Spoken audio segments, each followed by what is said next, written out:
Gurugram news channel को subscribe करें और बेल दबाएं ताकि कोई खबर रह न जाए। नमस्कार, मैं हूं योगेश कुमार और आप देख रहे हैं गुरुग्राम का अपना पहला वेब न्यूज़ चैनल जहां दिखाई जाती हैं खबरें आपके शहर की।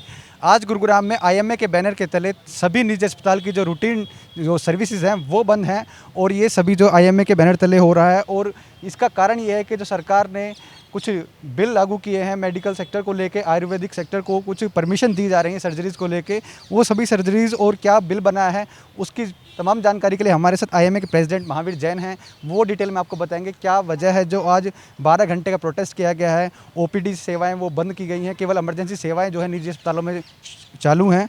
सर, क्या वजह रही है कि आज जो प्रोटेस्ट पर उतारा गया है सभी हॉस्पिटल के डॉक्टर्स को? नमस्कार। CCIM जो central council of Indian medicine है, उसने अभी एक रिसेंटली एक नोटिफिकेशन निकाला है जिसमें आयुर्वेदिक डॉक्टर्स को उन्होंने करीब 60 तरह की सर्जरीज़ के लिए उनको अलाउ किया है कि वो ये सर्जरी कर सकते हैं। उसके विरोध में IMA ने 8 तारीख को एक सांकेतिक डेमोस्ट्रेशन रखा था 2 घंटे के लिए, और आज 12 घंटे के लिए हमारी non Covid non essential services means OPD services mainly सारे अस्पतालों में, सारी क्लिनिक्स में बंद हैं। ये पूरा देशव्यापी प्रोग्राम है, सिर्फ गुड़गांव में नहीं, पूरे हिंदुस्तान में आज सारी OPD सर्विसेज और बाकी सर्विसेज बंद हैं, लेकिन इमरजेंसी सर्विसेज यथावत चालू हैं। हमारा कहना ये है, हम आयुर्वेद के अगेंस्ट में नहीं हैं। हम आयुर्वेद बहुत अच्छी पद्धति है, हमारे अपने देश की पद्धति है, एक बहुत पुराना विज्ञान है। हम सिर्फ इसके विरोध में हैं कि अगर मुझे कुछ चीज़ नहीं आती है तो मैं उस चीज़ को लेके, अगर आयुर्वेद डॉक्टर्स को अगर सर्जरी नहीं आती है तो उस चीज़ को लेके हम जनता के स्वास्थ्य के साथ खिलवाड़ ना करें।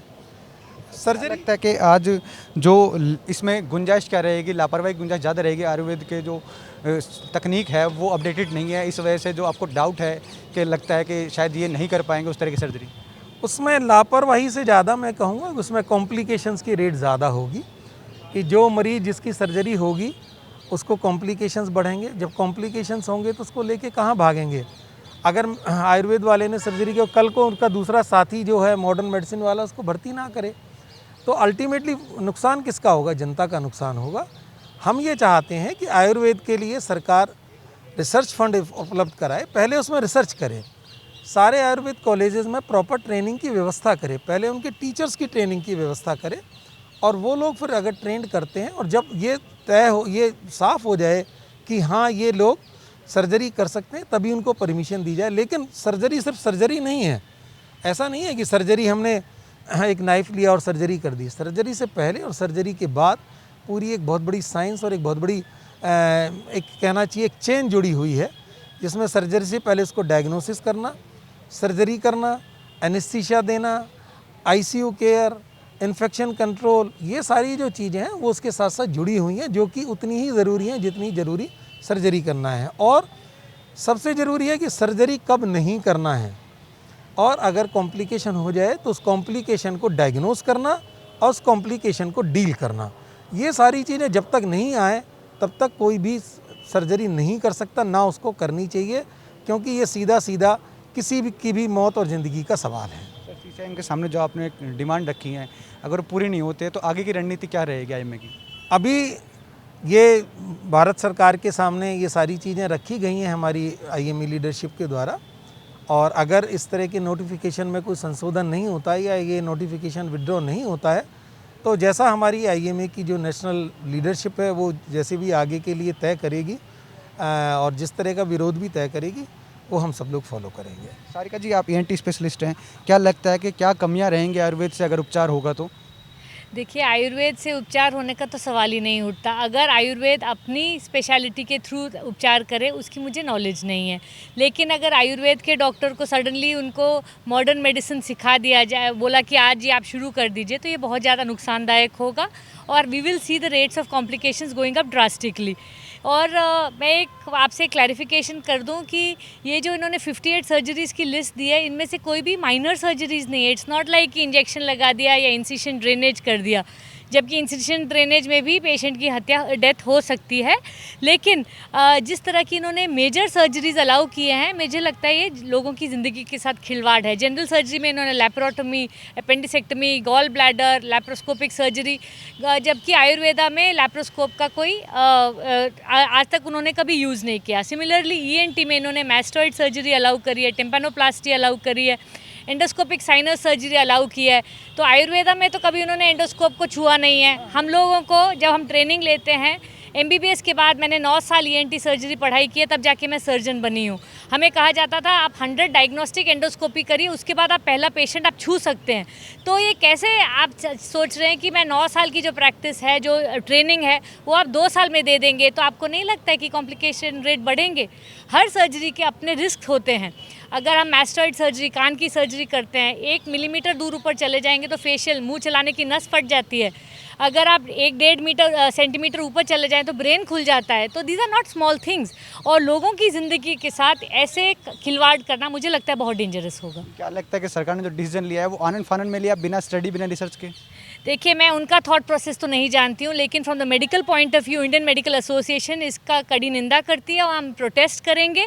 ये बिल्कुल एक्सेप्टेबल नहीं है। हम लोगों को इट्स नॉट एज इफ हमें कोई फ़र्क पड़ेगा। जब कॉम्प्लिकेशन आएंगी तो सब हमारे पास ही आएंगी, जो हम ट्रेंड सर्जन्स हैं। लेकिन हम नहीं चाहते कि जो चीज़ सिंपली ठीक हो जाए वो कॉम्प्लिकेट करके, पेशेंट ख़राब करके फिर वो हमारे पास आएँ, तो हमारे फैमिली मेम्बर्स भी उसमें से शामिल होंगे। तो ये हम सब की ज़िंदगी के साथ बहुत ज़्यादती की जा रही है। आप कहते हैं कि आप तकनीक से चल रहे हैं, अपडेटेड हैं, उसमें नेग्लिजेंसी की जो है चांसेस कम रहते हैं, लेकिन क्या आयुर्वेद में इसके चांसेस बढ़ेंगे?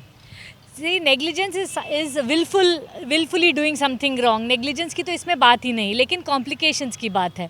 अगर एक अच्छे से अच्छा सर्जन भी ऑपरेशन करता है तो हर चीज़ का 1% या 2% कॉम्प्लिकेशन रिस्क होता है, जिसको हम पेशेंट को बता के रखते हैं कि अगर हम 1000 पेशेंट को करते हैं, हो सकता है एक पेशेंट को ये प्रॉब्लम आए, लेकिन that is after 10 to 15 years of surgery. अगर आप 2 साल वही चीज़ आप 2 साल बिना एनाटमी की नॉलेज, बिना फिजियोलॉजी की नॉलेज, बिना ऑल्टर्ड, अगर वहाँ पे ब्लड वेसल कोई नया आ रहा है उसकी आपको नॉलेज नहीं है, तो आप खोलेंगे, आपको समझ ही नहीं आएगा, तो आप सर्जरी कैसे कर पाएंगे? सीधी सी बात है कि आयुर्वेदा के साथ भी ये बहुत अन्याय है। मैं समझती हूँ आयुर्वेदा के डॉक्टरों को अपनी फील्ड में आगे ग्रो करने देना चाहिए, उनको रिसर्च करने चाहिए, उनको पेपर्स डालने चाहिए जो एविडेंस बेस्ड हों, ताकि आयुर्वेदा भी ग्रो कर सके और हम लोगों को भी एक ऑल्टरनेटिव मिले। क्योंकि मुझे नहीं लगता कि रेगुलर आयुर्वेदा में ENT सर्जरीज़ हैं। तो येस, डेफिनेटली सुश्रुत जी ने 5000 ईयर्स पहले शुरू की थी, he is the father of surgery, लेकिन उसके बाद 5000 साल तो कुछ काम नहीं हुआ। अब सडनली आप 5000 साल में आप बोलते हैं कि आज ही इनको शुरू करते हैं, दैट्स अनफेयर। ये सभी जानकारी जो है IMA के पदाधिकारियों ने दी है कि किस वजह से जो है आज वो 12 घंटे का प्रोटेस्ट कर रहे हैं। क्या कारण है कि जो सरकार ने बिल पास किए हैं 58 सर्जरी के, वो उनके किस वजह से जो है आज खिलाफ हैं? उनका ये कहना है कि आयुर्वेद को अभी अपडेट होने की ज़रूरत है, उस तरह की तकनीक उनके पास नहीं है, जिसके परिणाम स्वरूप वो अपने अच्छे जो है तकनीकी सहायता से अच्छे जो है उपचार कर सके, मरीज़ों को अच्छा उपचार मिल सके। कहीं ना कहीं ये जो भारत की जनता के साथ खिलवाड़ है। अगर इस तरह का बिल पास होता है और उसमें कुछ संशोधन नहीं होता है तो आने वाले समय में बड़ी समस्याओं का सामना करना पड़ सकता है। आपको हमारी खबर कैसी लगे हमें कमेंट बॉक्स में ज़रूर बताइएगा और इस खबर को ज़्यादा से ज़्यादा शेयर भी कीजिएगा ताकि ज़्यादा से ज़्यादा लोगों तक सही जानकारी सही समय पर पहुँच सके। कैमरामैन मोनू के साथ योगेश कुमार, गुरुग्राम न्यूज़। नमस्कार।